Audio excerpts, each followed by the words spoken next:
नमस्कार दोस्तों, स्वागत है आपका आपके YouTube channel marathon competition classes में।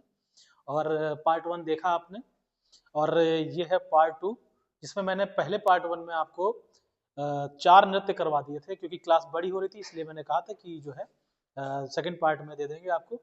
और 8 नृत्य हैं, जैसा आपको पता है। 4 नृत्य आपके कौन कौन से हो गए? पहला भरतनाट्यम, दूसरा कथक, तीसरा कथकली और चौथा ओडिसी मैंने आपको नृत्य करवा दिया था। आज जो 4 नृत्य बचे हुए हैं वो क्रमशः जो है वो मोहिनीअट्टम हो जाएगा और उसके बाद आपका कुचिपुड़ी, सत्रिया और जो आखिरी नृत्य होगा वो मणिपुरी होगा। तो ये कुल 4 नृत्य हम आपको बताने जा रहे हैं। और सबसे बड़ी बात, आपके लिए कुछ क्वेश्चन भी हम लेकर के आए हैं जो विगत क्वेश्चन पेपर में पूछे गए हैं, वो भी देखेंगे और समझेंगे कि उन क्वेश्चंस को किस तरीके से पूछा जा रहा है और क्या तरीका है जो वो डाल रहे हैं, कैसे डाल रहे हैं। ठीक, तो शास्त्रीय नृत्य आपको जैसे पता है, शास्त्रीय नृत्य हमारे जो भारत के क्लासिकल डांस फॉर्म शास्त्रीय नृत्य हैं जो प्रचलित हैं विभिन्न विभिन्न राज्यों में। ठीक, तो आइए शुरुआत करते हैं। अगला जो नृत्य है वो नृत्य है मोहिनीअट्टम। चलिए चलिए देखते हैं मोहिनीअट्टम। एक एक सेकंड। मोहिनीअट्टम एक प्रमुख भारतीय शास्त्रीय नृत्य शैली है जो विशेष रूप से केरल, कहाँ पे है, कहाँ पे इसका उद्गम है, कहाँ पे आई है, कहाँ से आई? केरल राज्य से जुड़ी हुई है। यह नृत्य मुख्य रूप से महिलाओं द्वारा, किसके द्वारा? महिलाओं के द्वारा प्रस्तुत किया जाता है और इसका प्रदर्शन आमतौर पर सौम्य, शांति और भावनाओं के गहरे स्तर पर केंद्रित होता है। मोहिनीअट्टम में नृत्य, संगीत और अभिनय का एक अद्वितीय मिश्रण होता है। इसके जरिए नर्तकियों द्वारा देवी देवताओं, प्रेम और भक्ति की भावनाओं को प्रस्तुत किया जाता है। नीचे मोहिनीअट्टम के बारे में विस्तृत जानकारी के रूप में दी गई है। आइए देखते हैं वो क्या है। चलिए देखिए, जो स्थान है मोहिनीअट्टम का वो केरल दक्षिण भारत में है। आप जानते हैं केरल राज्य कहाँ है? दक्षिण भारत में है। दक्षिण यानी साउथ, साउथ पोल हमारा जो है उस पे है। और नृत्य की शैली देखते हैं मोहिनीअट्टम की। नृत्य की शैली सौम्य, धीमी और भावनात्मक होती है। इसमें नर्तकी अपनी आंखों और चेहरे के भावों से, ये याद रखिएगा, आंखों और चेहरों के भावों के माध्यम से भावनाओं का गहरा चित्रण करती हैं। इसमें अंगिका, शरीर के अंगों का प्रयोग, अंगिका अर्थात शरीर के अंगों का प्रयोग, हस्त मुद्राएं अर्थात संकेत और भावनाओं व्यक्त करने के लिए, और अभिनय, हाव भाव और चेहरे के भाव का प्रमुख स्थान होता है। यानी अंगिका ये पोर्शन, फिर अभिनय और हस्त मुद्राएं, ये 3 चीजें जो है मेन होती हैं इसमें। और इनकी शैली कैसी है? सौम्य है, धीमी, भावनात्मक, बहुत ही सौम्य, बहुत स्लो होता है। और कैसे उनको चित्रण किया जाता है? हाव भाव के माध्यम से वो मोहिनीअट्टम में प्रस्तुत किया जाता है। इतिहास और उत्पत्ति देख लेते हैं। मोहिनीअट्टम की उत्पत्ति केरल में हुई मानी जाती है। यह नृत्य शैली 16वीं शताब्दी के आसपास केरल के मंदिरों में विकसित हुई। यह शास्त्रीय नृत्य शैली के रूप में भगवान विष्णु की मोहिनी रूप की पूजा के संदर्भ में उत्पन्न हुई है। फिर प्रमुख विषय क्या है? मोहिनीअट्टम का प्रमुख विषय भगवान विष्णु की मोहिनी रूप और रास लीला, कृष्ण और राधा के प्रेम प्रसंग आदि होते हैं। इनमें भक्ति, प्रेम और देवताओं की पूजा का प्रमुख चित्रण होता है। देखिए मोहिनीअट्टम, आप देखिए भगवान विष्णु की मोहिनी रूप अर्थात आप जैसे जानते होंगे भगवान विष्णु ने मोहिनी का रूप धारण किया था। क्यों धारण किया था? इसके पीछे की स्टोरी अगर आपको पता है तो बहुत अच्छी बात है, नहीं तो मैं बताता हूँ। इसके पीछे की स्टोरी ये थी कि जब समुद्र मंथन का प्रस्ताव मतलब देवताओं और राक्षसों ने रखा कि समुद्र को मंथन किया जाएगा, तो जब समुद्र मंथन किया गया तो उसमें राक्षस और देवताओं 2 पार्टी थी। उन्होंने जब मथा तो उसमें से विष भी निकला, तमाम चीजें निकली, जिसमें अमृत भी निकला था। अमृत प्रमुख प्रमुख था। क्यों? क्योंकि अमृत से ये था कि जो भी इसको धारण करेगा, जो भी इसका ग्रहण करेगा, वो क्या होगा? वो सदा के लिए अमर हो जाएगा। तो इसमें क्या हुआ, फिर देवताओं और मतलब लोगों ने एक योजना बनाई कि भाई अगर मान लीजिए इन्होंने अमृत पी लिया, किन्होंने? राक्षसों ने, तो ये अमर हो जाएंगे। तो ये जो अभी तांडव मचाते हैं जब अमर नहीं है, और अगर जब मान लीजिए अमर हो जाएंगे तो कितना तांडव मचाएंगे। तो फिर इन्होंने भगवान विष्णु जी के पास गए देवता, और इन्होंने कहा कि आप ही कुछ इसका निष्कर्ष निकालिए। तो फिर इन्होंने मोहिनी का रूप धारण किया। किसने? भगवान विष्णु ने मोहिनी का रूप धारण किया और विष को अपने पास लिया। और फिर जब ये लेकर के चली, या विष्णु जी जो थे हमारे वो चले, तो राक्षसों ने पीछा किया। तो जब राक्षसों ने पीछा किया तब जो 4 बूंदे थी, वो 4 बूंदे भारत की धरा पर गिरी। वो 4 बूंदे कहाँ कहाँ पे गिरी थी? पहला है नासिक, दूसरा है उज्जैन, तीसरा है हरिद्वार, और चौथा है कौन? जहां महाकुंभ लगने जा रहा है, जहां पे इस समय महाकुंभ की तैयारी खूब धड़ल्ले से हो रही है, वो कौन जगह है? प्रयागराज है। तो ये 4 जगह पे क्या है? अमृत की बूंदें गिरी। तब से यहाँ पे महाकुंभ और कुंभ का आयोजन होता है हर साल। लगभग हर हर चौथे साल पे, हर साल पे क्या होता है? कुंभ का आयोजन होता है। और इस साल जो महाकुंभ का आयोजन है वो महाकुंभों का भी महाकुंभ है। क्यों? क्योंकि ये 144 साल के बाद आया है। 144 मतलब 12 12 144, यानी कुंभ महाकुंभों का भी महाकुंभ है। इसका बड़ा विशेष महत्व है। ठीक है, तो ये है इसके पीछे की कुछ कहानी मोहिनी की। मोहिनी रूप जो धारण किया उसमें जो उन्होंने करतब किए थे और जो नाट्य प्रस्तुत किया था, कुछ उसी को इसमें शामिल किया गया है। तो ये है क्या इसके पीछे की स्टोरी। बाकी आप तो सब जानते ही हैं। आगे बढ़ते हैं, आगे देखते हैं मुख्य रूप क्या है। मुख्य रूप इसमें देखिए, अलारिप्पू शरीर को गर्म करने वाला प्रारंभिक रूप है। जाति स्वरम संगीत और नृत्य का सामंजस्यपूर्ण प्रस्तुति। वर्णम मुख्य कथाओं का प्रदर्शन जिसमें नर्तकी अपने भावनाओं का गहरा चित्रण करती है। फिर पदमास, पदम्स क्या है? कविता और प्रेम गीतों का प्रदर्शन। तिल्लाना नृत्य का समापन जिसमें ताल की तेज गति होती है। फिर नृत्य मुद्रा और शैली देख लेते हैं। मोहिनी आट्यम की नृत्य शैली में हस्त मुद्राएं अभी मैंने आपको बताया, नृत्य चरण, आंखों की अभिव्यक्तियां, शरीर के हल्के और नृत्यपूर्ण उतार चढ़ाव होते हैं। यह नृत्य शैली कोमल, सहज और लयबद्ध होती है। ठीक, चलिए संगीत और वाद्यंत्र देख लेते हैं। इसमें क्या है?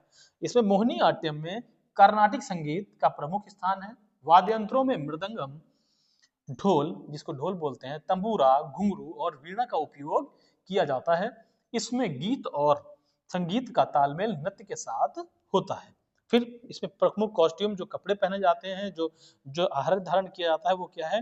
मोहिनीअट्टम की वेशभूषा पारंपरिक होती है जिसमें महिलाएं कांजीवरम साड़ियां सामान्यतः सफेद या क्रीम रंग की साड़ी जिसमें सुनहरे किनारे होते हैं पहनती हैं।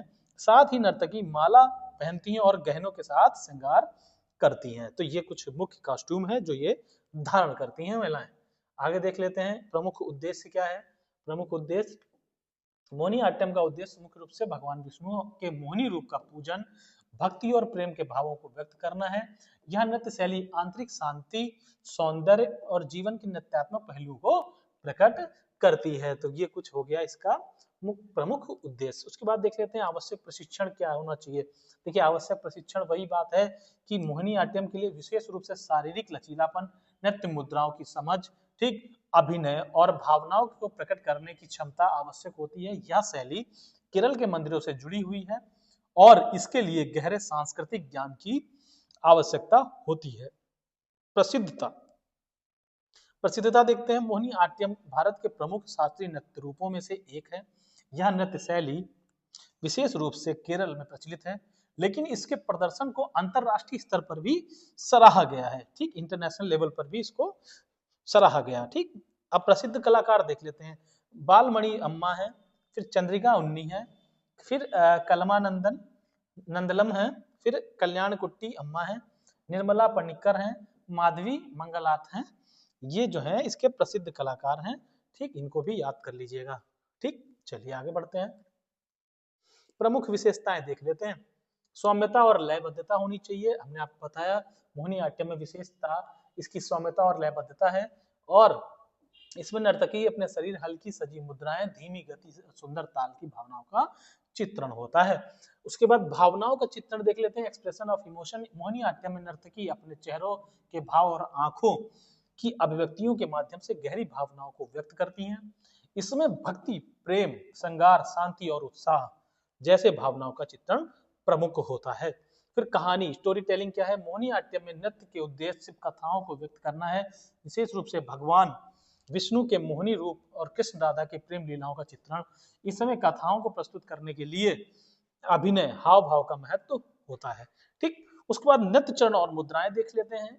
मोहिनीअट्टम में नर्तकी के नृत्य कदम और हस्त मुद्राएं महत्वपूर्ण भूमिका निभाती हैं। यह नृत्य शैली शरीर के हल्के उतार चढ़ाव और तालों के साथ नृत्य करती हैं, जिसमें शारीरिक संतुलन और लचीलापन जरूरी है। ठीक, ये भी बात आपको याद रखनी है। म्यूजिक और वाद्य यंत्र मैंने आपको बताया, फिर से देख लेते हैं। मोहिनीअट्टम में कर्नाटिक संगीत में तबला, तंबूरा, वीणा, मृदंगम जैसे पारंपरिक वाद्य यंत्रों का इस्तेमाल होता है। संगीत नृत्य के साथ ताल मिलाकर पूरी प्रस्तुति को और भी जीवंत बना दिया जाता है। फिर वेशभूषा देख लेते हैं। मोहिनीअट्टम में कपड़े बहुत ही विशिष्ट होते हैं। नर्तकी सफेद क्रीम रंग की साड़ी पहनती है, जिसमें सुनहरे किनारे होते हैं। इसके साथ पारंपरिक आभूषण जैसे कि कान की बालियां, हार और सिर पर क्या पुष्पमाला आदि होते हैं। तो कुछ ये जो है मोहिनीअट्टम की विशेषताएं हैं, जिससे क्या है इस डांस को पूर्ण किया जाता है। आगे देख लेते हैं। वाह क्या, अगला नृत्य क्या है? कुचिपुड़ी।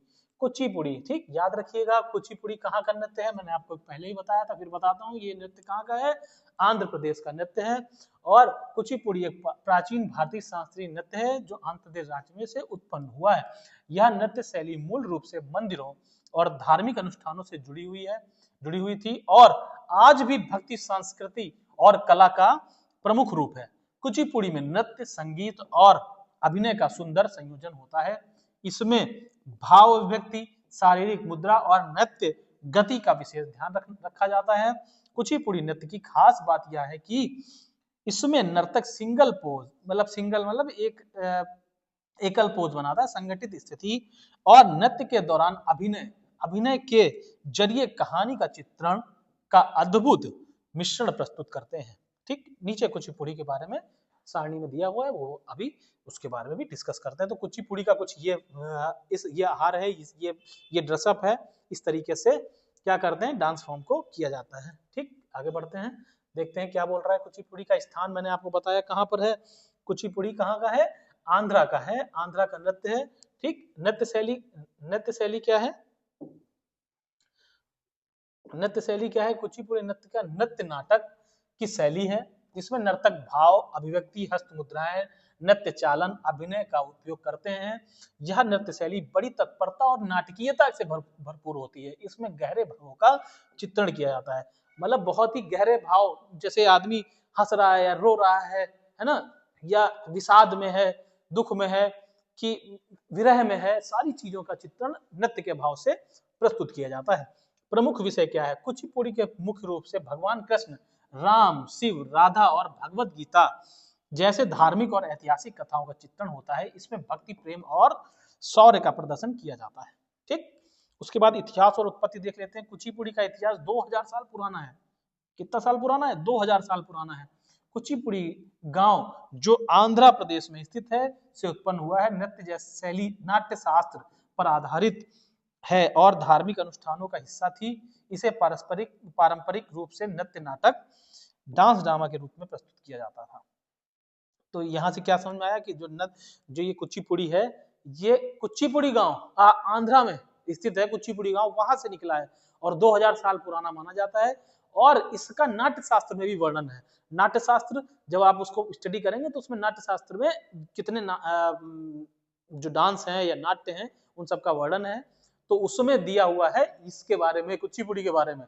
तो आप समझिए कि कितना पुराना नृत्य है और इसको क्या है प्रस्तुत किया जाता है, नाट्य रूप में भी प्रस्तुत किया जाता है। तो ये हो गई कुछ इसकी इतिहास और उत्पत्ति। आगे बढ़ते हैं, देखते हैं क्या है। मुख्य रूप देख लेते हैं। इसमें मुख्य रूप जो है, मुख्य रूप नृत्य के अलारिप्पू, जातिस्वरम, वर्णम, पदम्स और तिल्लाना इसमें। संगीत और वाद्य यंत्र देख लेते हैं। कर्नाटिक संगीत है, हिंदुस्तानी संगीत का प्रमुख स्थान होता है। इसमें मृदंगम, नदास्वरम, सारंगी, पखावज और वीणा जैसे वाद्य यंत्रों का उपयोग किया जाता है। आपको इनके बारे में अगर नहीं पता है तो हम यहाँ पे तो नहीं दिखा सकते, आप इनको गूगल कर लीजिएगा। उनके बारे में जब इमेज देखेंगे तो आपको पता चल जाएगा। और अधिक ज्यादा देखना है तो YouTube पे ही वीडियो देख लीजिएगा, कहीं ना कहीं आपको मिल जाएगा कि नदास्वरम कैसे बजता है। ठीक, ज्यादा अगर उत्सुकता हो रही है तो। नृत्य मुद्रा और शैली। कुचिपुड़ी नृत्य में स्मरणीय मुद्राएं, स्मरणीय मतलब मेमोराइज मुद्राएं, जैसे कि कुछ भी ऐसा भाव करना है जिससे मेमोरी रिस्पॉन्स करे। अंग अभिव्यक्तियां, आंखों के भाव और पैरों की गति अत्यधिक महत्व होता है। इसमें नर्तक सिद्धि मुद्रा, झूला मुद्रा और नाट्य अभिनय, ये याद रखिएगा। झूला मुद्रा क्वेश्चन पूछता है, झूला मुद्रा किसमें है? झूला मुद्रा कुचिपुड़ी में है। सिद्धि मुद्रा किसमें है? कुचिपुड़ी में है। नाट्य अभिनय का संयोजन प्रस्तुत करती है। प्रमुख कॉस्ट्यूम देख लेते हैं। कुचिपुड़ी नृत्य के लिए पारंपरिक साड़ी पहनी जाती है। इसमें सिल्क, कांस्य, कढ़ाई का प्रयोग होता है। नर्तकियों के कॉस्ट्यूम में संगठित जोड़ियां, सुनहरे गहनों और मुख पर रंगीन श्रृंगार होता है। पुरुष नर्तक धोती और चादरी पहनते हैं बेचारे, उनको धोती चादरें मिलती है। उनको दुनिया भर के आइटम मिल गए, इनको धोती चादरें मिली। बताओ, कोई बात नहीं, क्या करेंगे, पैंट शर्ट पहन के तो नाच नहीं पाएंगे। आवश्यक प्रशिक्षण। कुचिपुड़ी नृत्य में शारीरिक लचीलापन, हस्त मुद्राओं की समझ, ताल का अभ्यास और भावनाओं का गहरा ज्ञान जरूरी होता है। इसके लिए नृत्य प्रशिक्षण में लंबा समय लगातार अभ्यास आवश्यक है। हाँ भैया, ज्यादा अभिनय घर में बैठ के ना करने लगना, क्योंकि एक दिन में ये नाच नहीं आता है। पता लगा नाचने लगे तो थोड़ी देर तो करोगे, उसके बाद भी पता चलेगा कि हाँ सीधे शादी, भैया की शादी में पहुंच गए। ठीक, ऐसा मत करना। प्रमुख उद्देश्य क्या है? कुचिपुड़ी नृत्य का उद्देश्य भागवत, भक्ति, कृष्ण की लीलाओं, धार्मिक कथाओं का चित्रण करना है। अभिनय, नृत्य और संगीत के माध्यम से दर्शकों को धार्मिक और सांस्कृतिक संदेश पहुंचाना होता है। प्रसिद्धता देखते हैं। कुचिपुड़ी शास्त्रीय संगीत भारतीय नृत्य रूपों में से एक प्रमुख नृत्य शैली है। या न केवल भारत में बल्कि विदेशों में भी प्रस्तुत किया जाता है। इसके प्रसिद्ध कलाकार यामिनी कृष्णमूर्ति, विजय लक्ष्मी कुचिपुड़ी, जयंती है ना, शोभा नायडू, रामा वैद्यन, क्या लिखा है, वैद्यनाथन आदि कुचिपुड़ी के प्रसिद्ध कलाकार हैं। ठीक, चलिए आगे देख लेते हैं क्या है प्रमुख विशेषताएं। नृत्य नाटक आपको बता ही दिया। नृत्य नाटक क्या विशेषता यह है कि नाटक के रूप में प्रस्तुत किया जाता है। इसमें नर्तक केवल नृत्य ही नहीं करते बल्कि कहानी का अभिनय संवाद के माध्यम में व्यक्त करते हैं। कुचिपुड़ी में संवाद, अभिनय और भाव अभिव्यक्ति का बहुत महत्व होता है।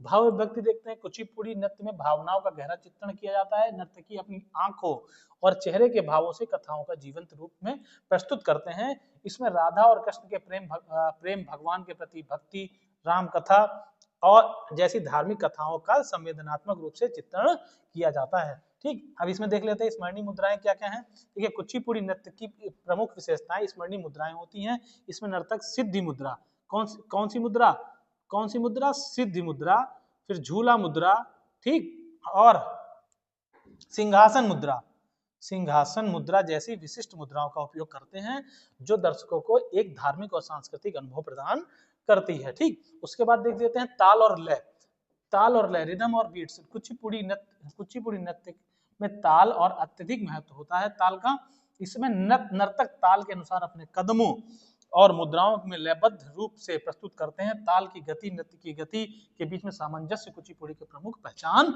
है। अभिनय और नृत्य का संयोजन।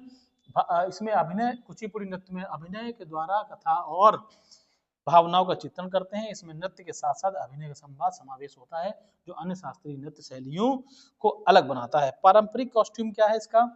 कुचिपुड़ी नृत्य में कॉस्ट्यूम और श्रृंगार में पारंपरिक आंध्र प्रदेश की शैली, कहाँ की शैली? आंध्र प्रदेश की शैली का उपयोग होता है। नर्तकियों की साड़ी, सिल्क कॉस्ट्यूम और सुनहरे गहने उनकी सुंदरता और बढ़ाते हैं।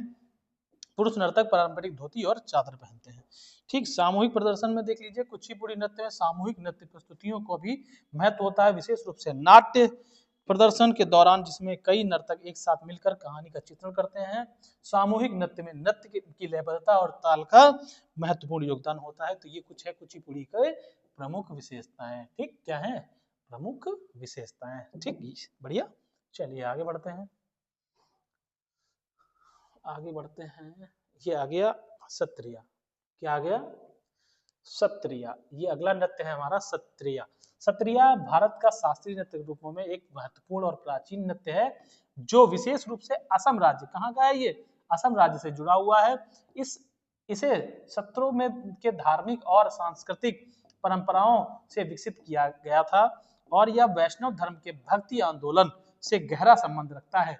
यह नृत्य न केवल कला का रूप है बल्कि यह धार्मिक भक्ति और आध्यात्मिक ध्यान का भी एक साधन है। सत्रिया का इतिहास, शैली, उद्देश्य और अन्य पहलुओं को नीचे सारणी में दिया गया है। आइए देखते हैं क्या है सत्रिया का। देख लीजिए, कुछ ऐसा पहनावा है और इस तरीके से महिलाएं जो हैं अपना पहनावा लेती हैं। ठीक। चलिए देखते हैं सत्रिया कहाँ का है। मुख्य रूप से असम और उत्तर पूर्व भारत, उत्तर पूर्व भारत, नॉर्थ ईस्ट इंडिया, है ना, वो आप जानते हैं नॉर्थ ईस्ट इंडिया में असम में है। और सत्रिया नृत्य मुख्य रूप से भगवान विष्णु, राम, कृष्ण और राधा की भक्ति, रास लीला और भगवत गीता जैसी धार्मिक कथाओं का चित्रण होता है। इसमें धार्मिक भावनाओं का गहरा प्रदर्शन होता है। इतिहास और उत्पत्ति देख लेते हैं। सत्रिया नृत्य उत्पत्ति शंकर देव 15वीं शताब्दी के संत ने की थी। किसने की? शंकर देव ने 15वीं शताब्दी के संत थे, उन्होंने की थी। इसे उन्होंने 17 धार्मिक केंद्रों, 17 मतलब धार्मिक केंद्रों में भक्ति और पूजा के रूप में विकसित किया। यह नृत्य वैष्णव धर्म के प्रचार प्रसार का हिस्सा बना। ये नृत्य किस धर्म के प्रचार प्रसार का हिस्सा बना? वैष्णव धर्म के। इस धर्म के वैष्णव अर्थात विष्णु को जो लोग मानते हैं। नृत्य की शैलियां सत्रीय नृत्य की शैली में अंगिका, शरीर के आंदोलनों का प्रयोग, हस्त मुद्राएं, आंखों और चेहरों के भाव, नृत्य चालन का समावेश होता है। नृत्य हल्के, सुंदर और लयबद्ध आंदोलनों के माध्यम से भावनाओं को व्यक्त करता है। ठीक, आगे देखते हैं। मुख्य रूप देखिए, इसमें निम्नलिखित शामिल हैं। मंजीरा ताल का नृत्य, खोल नृत्य की शुरुआत, रास लीला कृष्ण और राधा प्रेम लीला चित्रण, भवई भावनाओं का प्रदर्शन, गीतिका धार्मिक गीतों का नृत्य। कुछ पॉइंट हैं 5, ये याद रखिएगा। फिर देखिए नृत्य मुद्रा और शैली। देखिए क्वेश्चन कभी कभी ऐसे आते हैं कि इन सब के रूप जो है पूछ लेता है नृत्य के, तो उसमें आपको मिलाना होता है, तो वो भी याद रखिएगा। ऐसे करके पूछता है, जैसे पूछेगा अल्लाह रिपु किस में है, तो भरतनाट्यम में है, ऐसे याद रखिएगा। गीतिका किस में है, तो ये सत्रिया में है। सत्रिया नृत्य की मुद्राएं नृत्य चालन, अंगों की गति, हस्त मुद्राएं आंखों की अभिव्यक्ति और शारीरिक लचीलापन का संयोजन होती है। नर्तक हल्के और सुंदर तरीके से ताल और भावनाओं को प्रदर्शन करता है। संगीत और वाद्य यंत्र देख लेते हैं। इसमें शास्त्रीय में हिंदुस्तानी शास्त्रीय संगीत और असम का पारंपरिक संगीत मुख्य रूप से इस्तेमाल होता है। इस प्रमुख वाद्य यंत्रों में सुर सिंगार, खोल अर्थात ढोल, मृदंगम, मादलम और पखावज शामिल हैं। ठीक, प्रमुख कॉस्ट्यूम देख लेते हैं। वही महिलाओं का पारंपरिक लहंगा चोली पहनती हैं, जबकि पुरुष धोती और चादर पहनते हैं। कॉस्ट्यूम के पारंपरिक गहनों का भी महत्व है, जिसमें हार, कान की बालियां और सिर का मुकुट या माला शामिल होते हैं। ठीक, आगे बढ़ते हैं। प्रमुख उद्देश्य देख लेते हैं इसका। प्रमुख उद्देश्य सत्रिया नृत्य का मुख्य उद्देश्य भक्ति और धार्मिक भावनाओं को व्यक्त करना है। इसमें भगवान के प्रति श्रद्धा, प्रेम को नृत्य के माध्यम से प्रस्तुत किया जाता है, या सांसारिक मोक्ष की प्राप्ति का भी एक साधन है। मतलब आप नाचिए, आपको मोक्ष की प्राप्ति हो जाएगी। आवश्यक प्रशिक्षण, सत्रिया नृत्य के शारीरिक लचीलापन होना चाहिए भाई। शारीरिक लचीलापन नहीं होगा तो नाच नहीं पाओगे। ताल की समझ, अभिनय और भावनाओं का गहरा ज्ञान होना जरूरी होता है। नृत्य में शामिल मुद्राओं, चालन और काव्य गायन का सटीक अभ्यास आवश्यक है। ठीक, उसके बाद प्रसिद्धता देख लेते हैं। सत्रिय नृत्य केवल असम में ही नहीं बल्कि पूरे भारत में ही अंतरराष्ट्रीय स्तर पर भी प्रसिद्ध है। इसे भारतीय शास्त्रीय नृत्य के रूप में मान्यता प्राप्त है। ये तो आप जान रहे हैं, पढ़ रहे हैं, इसलिए ये है। प्रसिद्ध कलाकार देख लेते हैं। ये विष्णु प्रसाद रंभा, ठीक, पद्मश्री रिमझित महंता, ठीक, उसके बाद घनाकंटा बोरा, है ना, घनाकंटा बोरा, फिर चंद्रमणि सिंह आदि प्रसिद्ध सत्रीय कलाकार हैं। ये याद रखिएगा, ये स्टार कर दिया मैंने, इसको ध्यान रखिएगा। ठीक, आगे देखते हैं विशेषताएं क्या हैं इसकी। धार्मिक और भक्ति कथा, रिलीजियस स्टोरी टेलिंग। सत्रीय नृत्य का उद्देश्य मुख्य रूप से धार्मिक कथा, भक्ति नृत्य के माध्यम से प्रस्तुत करना है। भगवान विष्णु, कृष्ण, राम और अन्य धार्मिक पात्रों की कथाओं का नृत्य के रूप में सुनाई जाती हैं। रासलीला, भागवत गीता जैसी धार्मिक कथाएं इस नृत्य के प्रमुख रूप में शामिल हैं। फिर नृत्य चालन और मुद्राएं देख लेते हैं। सत्रीय नृत्य में अंगिका, शरीर के आंदोलनों का विशेष प्रयोग होता है। नर्तक हस्त मुद्राओं, आंखों के भाव, संगीतिक ताल का उपयोग करके भावनाओं को व्यक्त करता है। इसमें नृत्य चालन लयबद्ध, सुंदर और संतुलित होते हैं। ठीक, उसके बाद आ जाते हैं काव्य और संगीत। देखिए सत्रीय नृत्य में काव्य और संगीत का भी महत्वपूर्ण स्थान होता है। नृत्य के दौरान पारंपरिक गीतों का गायन और संगीत वाद्य यंत्रों का प्रयोग किया जाता है, जो नृत्य को और अधिक जीवंत बनाता है। फिर प्रकृति और जीवन के दृश्य देख लेते हैं। सत्रीय नृत्य में प्रकृति, प्रेम, समर्पण और भगवान के प्रति श्रद्धा को चित्रित किया जाता है। इसमें पृथ्वी, आकाश और प्रकृति के दृश्यों का भी उपयोग किया जाता है। सामूहिक प्रस्तुति, क्षत्रिय नृत्य में सामूहिक प्रदर्शन का महत्व है।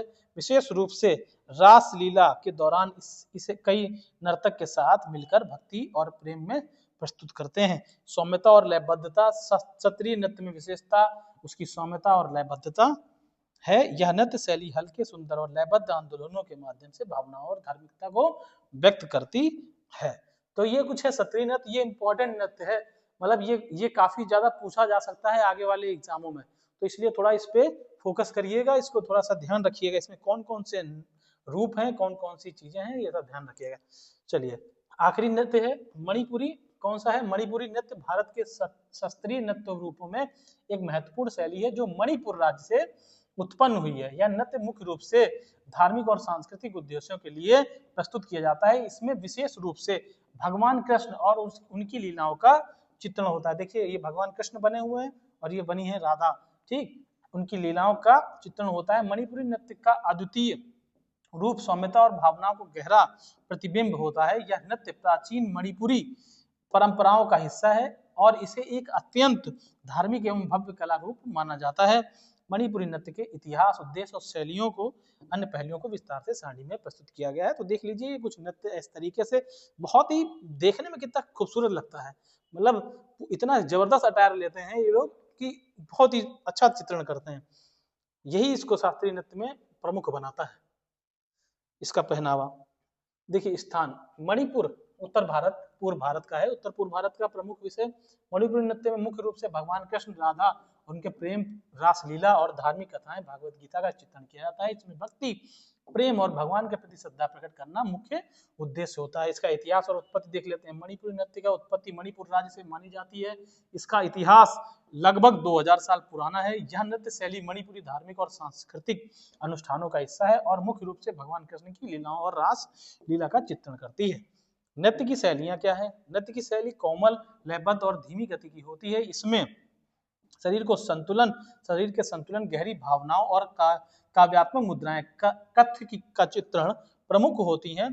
इस नृत्य में नर्तकी का शरीर पूरा झुकता नहीं है, बल्कि वह चली, घेरे वाली चली इसको बोलते हैं, जो पहने हुए थी मुद्रा में रहती है, जो इसकी विशेषता है।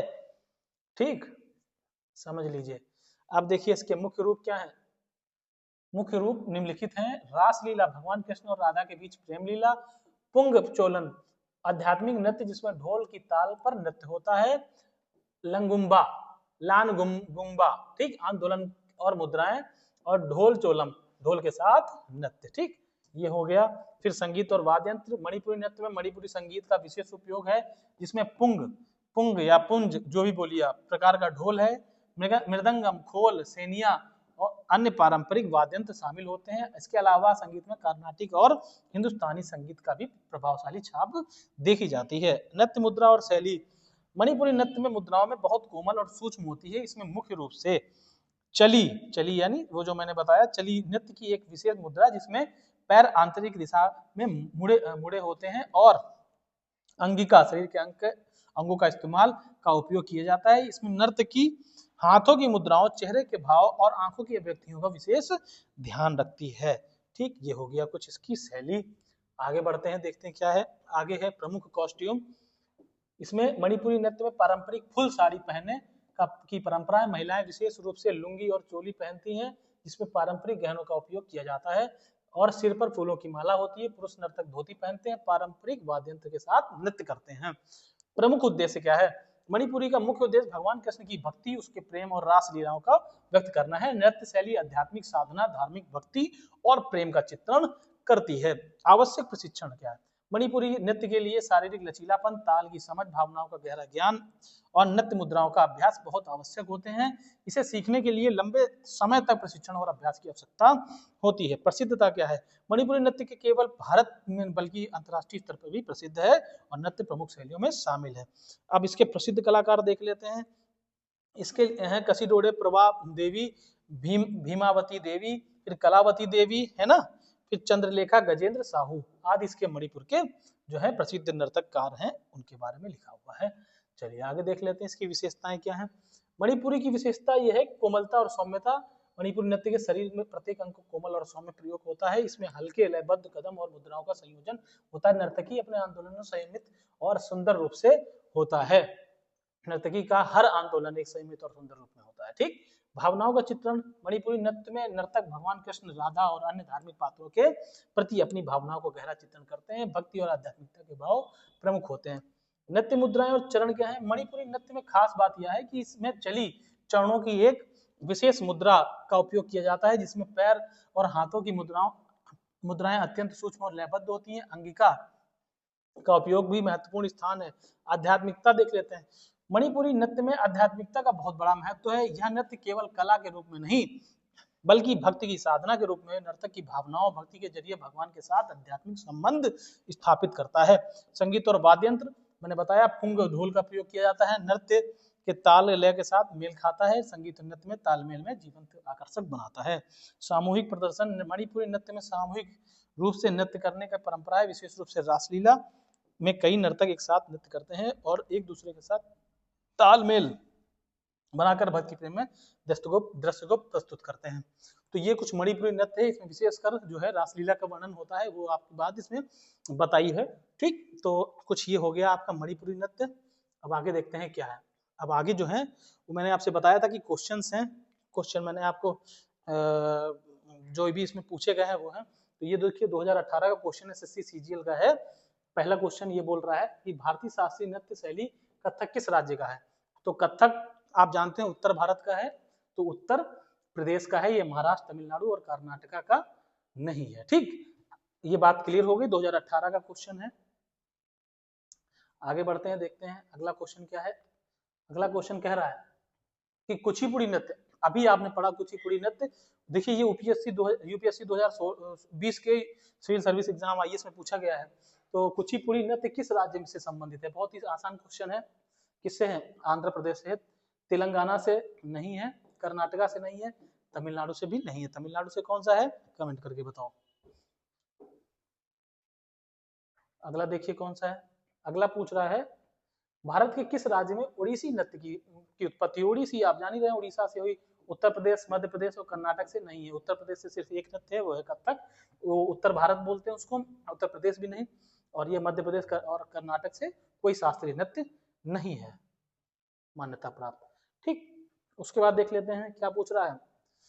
भरतनाट्यम किस प्रकार का नृत्य है? ये एसएससी सीपीओ में पूछा गया है। इससे पहले जो क्वेश्चन था वो किस में पूछा गया है? रेलवे ग्रुप डी एग्जाम में पूछा गया है। ठीक, और इसके बाद ये पूछा गया है SSC CPO staff selection commission 2016 में पूछा गया है क्वेश्चन। ये देख लेते हैं क्या है। भरतनाट्यम किस प्रकार का नृत्य है? देखिए देखते ही बता देंगे आप किस प्रकार का है। शास्त्रीय नृत्य, लोक नृत्य नहीं है, नृत्य नाटक, फिल्मी नृत्य नहीं है। ठीक, ये कौन सा हो गया? चौथा क्वेश्चन हो गया। पांचवा देख लेते हैं।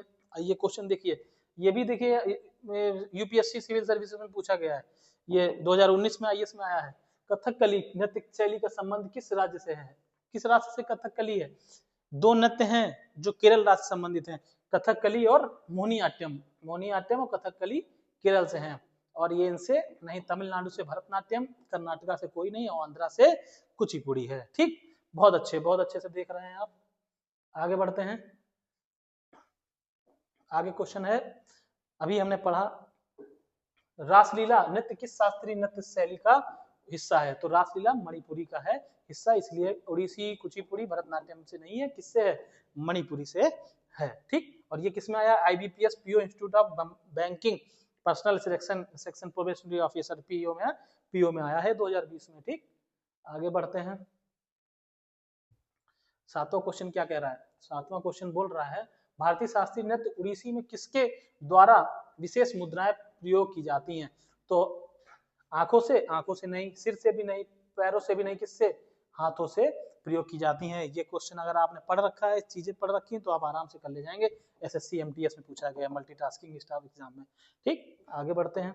सब एग्जामों में देखिए आते हैं, सारी चीजें मैंने इसमें डाल रखी हैं, सबके हिस्से की चीज है। अब देखिए तिल्लाना किस शास्त्रीय नृत्य शैली का एक हिस्सा है? कुचिपुड़ी का नहीं है, कथक का नहीं, मणिपुरी में नहीं है, किसमें है? भरतनाट्यम में तिल्लाना का प्रयोग हुआ है। ठीक, आगे बढ़ते हैं। और ये किसमें आया? आईबीपीएस क्लर्क में आया। ये भी ये देखिए, ये यूपीएससी 2018 का क्वेश्चन है। क्या है भारतीय शास्त्रीय नृत्य शैली मणिपुरी में मुख्य रूप से किस प्रकार के वाद्य यंत्र का प्रयोग किया जाता है? अभी हमने पढ़ाया पुंग का प्रयोग होता है। किसका प्रयोग होता है? पुंग का प्रयोग करते हैं। ये यूपीएससी 2018 का क्वेश्चन है। ठीक, उसके बाद आगे बढ़ते हैं।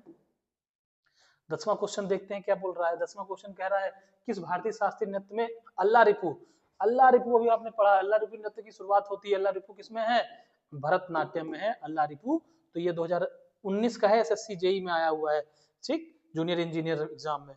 तो ये कुछ क्वेश्चन है, ठीक है, ये कुछ क्वेश्चन थे और आपने इनको देखा, इनको किया, और आई होप आपसे आशा ये करते हैं कि ये वीडियो आपको अच्छा लगा होगा, है ना।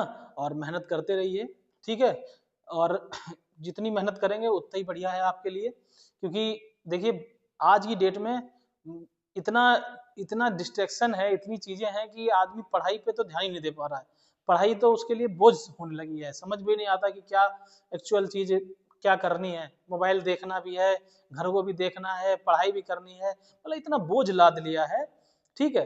तो अपने अपने जो अंदर आपके जो अंधेरा बन रहा है उसमें उजेला लाना है, उसको उज्ज्वलित करना है, प्रज्वलित करना है। और उस देखिए अंधेरे से और प्रज्वलन से एक बात याद आई कि दिए से मिटेगा ना मन का अंधेरा, दिए से मिटेगा ना मन का अंधेरा, धरा को उठाओ गगन को झुकाओ, धरा को उठाओ गगन को झुकाओ, बहुत बार आई गई ये दिवाली, बहुत बार आई गई ये दिवाली, मगर तम जहां था वहीं पर खड़ा है। तम अर्थात अंधकार, तम का मतलब हो गया अंधकार। बहुत बार आई गई ये दिवाली, मगर तम जहां था वहीं पर खड़ा है। बहुत बार लो जल बुझी पर अभी तक कफन रात का हर चमन पर पड़ा है। न फिर सूर्य रूठे न फिर स्वप्न टूटे, और उषा को जगाओ निशा को सुलाओ, दिए से मिटेगा न मन का अंधेरा, धरा को उठाओ गगन को झुकाओ। और सजन शांति के वास्ते है जरूरी, सजन शांति के वास्ते है जरूरी कि हर द्वार पर रोशनी गीत गाए, तभी मुक्ति का यह यगन पूर्ण होगा, तभी मुक्ति का यह यगन पूर्ण होगा, कि जब प्यार तलवार से जीत जाए, है ना, जब प्यार तलवार से जीत जाए, घृणा चढ़ रही है, अमा बढ़ रही है, दनुज को मिटाओ मनुज को जिलाओ, दनुज को मिटाओ मनुज को जिलाओ, ठीक है। और दिए से मिटेगा ना मन का अंधेरा, क्या करना है? धरा को उठाना है, गगन को झुकाना है। तो इसी के साथ मैं आपसे विराम लेता हूं और मिलते हैं फिर नेक्स्ट क्लास में। तब तक के लिए जय हिंद दोस्तों।